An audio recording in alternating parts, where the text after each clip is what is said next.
PPM se reuniu na Vila Policial Militar do Bonfim para definir a equipe em regulamentação da 7ª Copa de Futebol Society Lino Pitanga Filho. O sargento Pacheco fala da expectativa dos policiais militares para o início dos jogos.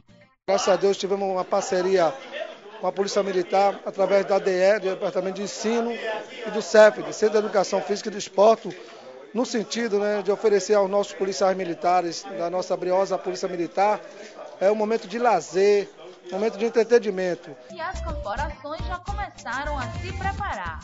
Esse ano a gente veio forte, vemos com a junção de 3 equipes, que é o 14º GBM, o Salvar e o 1º GBM. A gente está com o time preparado para desenvolver essa Copa aí, vimos forte. A expectativa nossa é boa, inclusive sempre a gente está tirando umas colocações razoáveis. Esse ano a gente pretende brigar pelo título.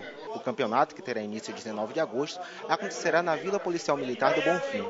Espero que realmente esse ano venha a ter, não só como ano passado, um excelente resultado, para toda a corporação, como venha a aumentar e melhorar e unir mais a corporação, que nesse momento passa por uma situação que está cada vez se unindo mais em prol do desporto. Essa preparação vai ser melhor, devido ao ano passado a gente ter saído na primeira rodada, perdemos os 3 jogos, mais por preparação física do pessoal. O pessoal estava meio despreparado. Outros anos a gente chegou sempre nas semifinais, já chegamos às finais, mas ano passado, devido a muitas transferências de lá da companhia do Iguatemi, então ano passado nosso time não estava fraco, mas o pessoal estava despreparado fisicamente.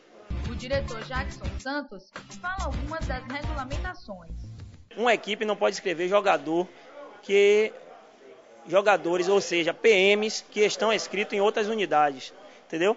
Teremos a relação de mais ou menos 20 jogadores para cada equipe, tendo o controle a própria equipe, tendo o controle da sua equipe. As inscrições para participar da Copa já foram encerradas.